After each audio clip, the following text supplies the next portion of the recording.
reaffirming our commitment to ensure that, working together with major industrial players who are present here tonight, we're able to successfully avert a repeat of the inescapable enormity of load shedding and its ills associated in negative consequences. I just want to remind all of us that as early as the era of the White Paper on Energy Policy of 1998, through to the Energy Efficiency Strategy of 2005, a common thread of energy efficiency could be seen throughout all these major energy policy development processes. A target of 15% energy efficiency for industry and 12% nationally was set to be achieved by 2015. 2010, 2015 is 5 years' time.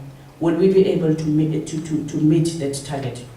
We were encouraged by the fact that while the requisite and inevitable legislation and regulations were not yet in place, US industry, guided by a lodestar of an efficient and greener South African economy, deemed it necessary to trot ahead and lead by example by committing yourself to the spirit and letter of the energy efficiency.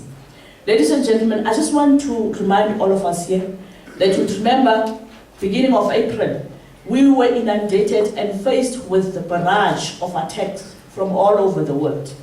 And by some of the people who are actually beneficiaries of the very electricity that is coal-fired in South Africa, who ended up saying that Eskom's application for the loan to the World Bank should not be acceded to and should not be approved. It was painful to be a leader in South Africa at the time when the world, both the UK, the US, were saying to us, it is South Africans who are saying we should not support the loan that Eskom is requesting from the World Bank. But also the US has got policy that says they should not support any coal-fired applications going forward. So already we knew as South Africa that we cannot even bank on the support of the US. The only thing that we wished for is for them to abstain. That is the only time that you would have abstaining being a benefit. Yeah, I think in that regard, as well as in AIDS, abstinence is the best. But I'm saying it was painful because here we are sitting with communities of South Africa, more than 25% of them. 80% of that 25% being in KZN, Eastern Cape, and Limpopo, as well as the squatter camps of South Africa, in particular in Gauteng. We are sitting without any form of energy or any form of electricity. And yet we who have could go out and say, don't support the building of Medupi and Kusile, because if you do that, you will be supporting coal. And there was one time when I was asking, but where are the coal mining industry when they are so quiet?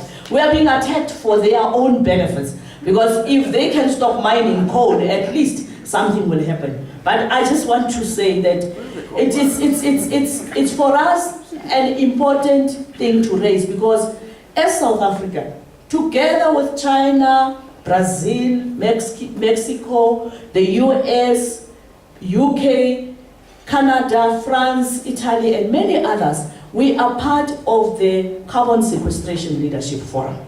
And we have committed ourselves on the platform of the CSFL that we will invest our energies in R&D, in making sure that we can look at new ways of cleaning coal, because it will be irresponsible of us as leaders to say to those who don't have access to electricity as we speak that we are not going to use electricity.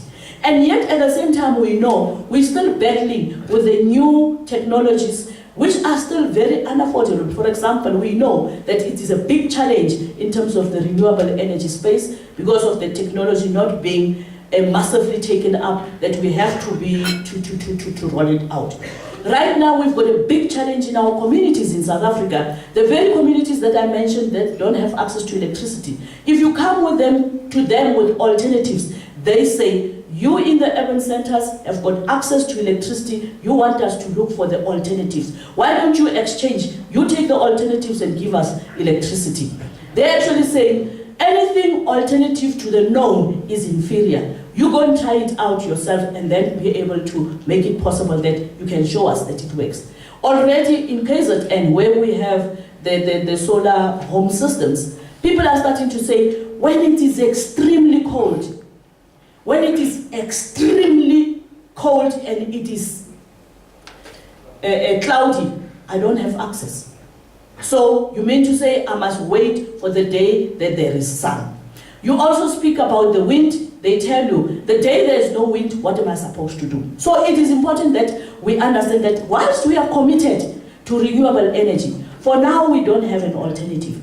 And when we don't have an alternative, we need to invest in ways and means that will make it possible for us to come up with methods that will clean this coal that we have, because it is only the thing that we have. That is why we're talking to the Norways and the UKs about carbon capture and storage. And we believe that in other parts of the world, when they say that by 2040, 2050, they will be at least 80% low carbon economies, they're banking on carbon capture and storage. They're not saying away with coal. And I would want to appeal to some of our companies also who are supporting financially some of the NGOs who are equally part of the drive to say no to coal, to be able to give them a little education, because we realized during the World Bank loan processes that just a little education can make it possible for our people to understand where they come from. It took one of the officials from the World Bank office in Pretoria to ask these people, how did you get here? They said, we got here by bus. And you others, combis, cars and whatever. Do you know that that very bus is polluting equally like this coal? It's also fossil fuel driven. They couldn't believe it. But they said, no, they just told about electricity. So they won't tell you about the others, because they want you to be driving all over and talking to people, opposing one means whilst extending the other means. The UK was telling us, I had a meeting with the minister, where he says, we cannot say away with fossil fuel, because as we speak, there is no alternative to jet fuel. And we travel more by plane than any other thing. Jet fuel for the foreseeable future would be driven by fossil fuel. So I think it is those type of things that needs to inform us and look at our national interest. Many countries, before they even participate in anything, they think about what is in the best interest of their country. So we also need, at times when we come together like this, in platforms like this, we talk about how much we save, but we also need to talk about what is in the best interest of South Africa, so that we cannot be, confused by everybody else. We are also saying low carbon, but if we say low carbon now, what are we saying? Because it means every product that comes from our market will be traced on the amount of carbon that is in it.